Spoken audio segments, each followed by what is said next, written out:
আপনারা মূলত এই চকলেটগুলো কোথায় বিক্রি করেন? আমরা অনলাইনে এগুলো স্যার অনলাইনে। পেজের নাম কি? Hi Choco. আপনাদের কর্মচারী অভিযোগ করলো যে দুবাই সৌদি বলে ওরা তো কাজ করে, ওরা কি এত কিছু জানে না। দেখছেন যে কোন ধরনের মাস্ক না পরে তারা কি ধরনের খাবার তৈরি করছে এবং কি ধরনের ম্যানুফ্যাকচার করছে। বিদেশি নামি নামি ব্র্যান্ডের চকলেটের ছড়াছড়ি এখন ঢাকার অলিগলিতে। আকর্ষণীয় মোরগ আর অ্যারাবিয়ান ডেড চকলেট নামের ব্র্যান্ডিংই জমজমাট কেনাবেচা। তবে এর আড়ালে মিলছে চাঞ্চল্যকর তথ্য। পুরান ঢাকার হাজিরবাগে অস্বাস্থ্যকর ও অপরিচ্ছন্ন পরিবেশে তৈরি হচ্ছে এসব কথিত বিদেশি চকলেট। বৈশাখী টিভির অনুসন্ধানে দেখা যায় বিদেশ থেকে আমদানি নয়, পুরান ঢাকার হাজারীবাগে অস্বাস্থ্যকর পরিবেশে তৈরি হচ্ছে শিশুদের মুখরোচক এসব চকলেট। অপরিচ্ছন্ন কক্ষ, খোলা অবস্থায় কাঁচামাল সংরক্ষণ, স্বাস্থ্যবিধি না মেনেই চলছে উৎপাদন ও প্যাকেজিং, যা খেয়ে শিশুরা পড়ছে স্বাস্থ্য ঝুঁকিতে। এগুলো তারা ম্যানুফ্যাকচারিং করে বিদেশের নাম ব্যবহার করে এই পণ্যগুলো, এই চকলেটগুলো, সুস্বাদু খাবারগুলো দেশি তৈরি করছে এবং সেটি একটি হাজারীবাগের একটি গলির ভিতরে এই ধরনের একটি ফ্যাক্টরি তৈরি করেছে প্রতারক চক্র। শ্রমিকদের অনেকের হাতে নেই গ্লাভস বা সুরক্ষা সরঞ্জাম। উৎপাদন স্থলে ধুলাবালি, অপরিষ্কার মেঝে এবং স্বাস্থ্যসম্মত খাদ্য উৎপাদনের ন্যূনতম পরিবেশেরও অভাব। অথচ মোড়কে ব্যবহার করা হচ্ছে বিদেশি ব্র্যান্ডের আদলে তৈরি ডিজাইন ও নাম।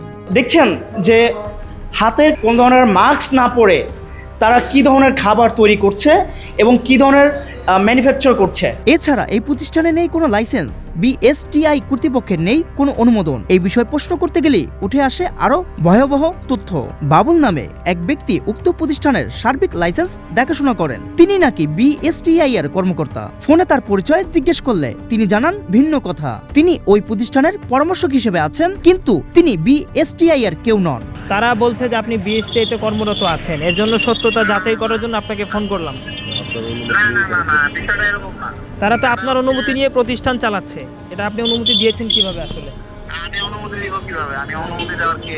তারা হচ্ছে কিভাবে বিএসআই করতে পারে, আচ্ছা কি করবে, ওই কেমিস্টের সহায়তায় আমরা এটা চেষ্টা করতেছিলাম যে এই বিষয়ে প্রতিষ্ঠানের কথিত মালিক জামাল সাংবাদিক আসার কথা শুনে সটকে পড়েন আগেই। তিনি মুখ ফসকে জানান 7 থেকে 8 মাস ধরে চকলেট ব্যবসা করছেন। জামাল ভাই বলছেন?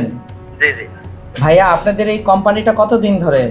এই তো আমরা 7-8 মাস ধরে হচ্ছে আমরা এই চকলেট নিয়ে কাজ করতে থাকি। চকলেট বলতে এটা খেজুরের হচ্ছে একটা হেলদি ডেজার্ট আর কি। আচ্ছা আচ্ছা ভাইয়া, যে বক্স রয়েছে প্যাকেট চকলেটের, সেখানে লেখা অ্যারাবিয়ান ডেটস চকলেট। তো আপনারা তো অ্যারাবিয়ান না, আপনাদের দেশি নামটা কেন লাগান না হাই চকো? এটা কেন এই ধরনের প্রতারণা কেন ভাইয়া? কেন ভাইয়া প্রতারণা কেন? এই যে আপনি ওই কোম্পানির পেজের মধ্যে একটা লিখছেন, বাক্সর মধ্যে আরেকটা লিখছেন, এটা প্রতারণা না? এটা তো জাস্ট একটা চকলেটের নাম দিছি আমরা। ভাইয়া, ব্যবসায় জাস্ট বলতে কোনো শব্দ নাই। এই প্রতিষ্ঠান শুধু ভেজাল শিশু খাদ্য তৈরি করে না, বরং শিশু শ্রম লঙ্ঘন করছে। কারো বয়স 14, আবার কারো 15 থেকে 16। নেই তাদের জন্য কোনো সুরক্ষা। তোমার বয়স কত? 14। আচ্ছা, এই যে তোমার এত অল্প বয়সের, এটা তো নিষিদ্ধ শিশু শ্রম। সৌদি ও দুবাইয়ের নাম ব্যবহার করে এই প্রতিষ্ঠান হাতে বানানো চকলেট বাজারে বিক্রি করে আসছে বলে জানান কর্মচারীরা।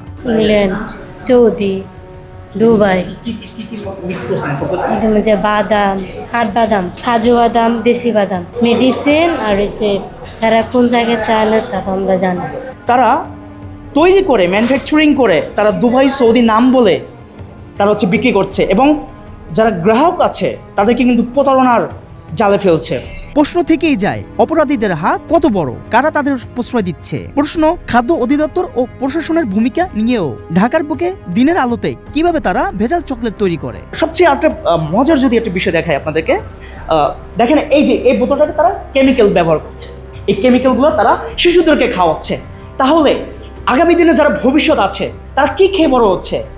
আদৌ কি দুবাই সৌদি নামি দামি ব্র্যান্ডের জিনিস দুবাই থেকে আনা হচ্ছে, না এগুলো বাংলাদেশের সেই অলিগলির এই হাজারবাগের ফ্যাক্টরিতে বানানো হচ্ছে? আপনাদের কাছে প্রশ্ন রইল। আবুল খায়ের, বৈশাখী সংবাদ।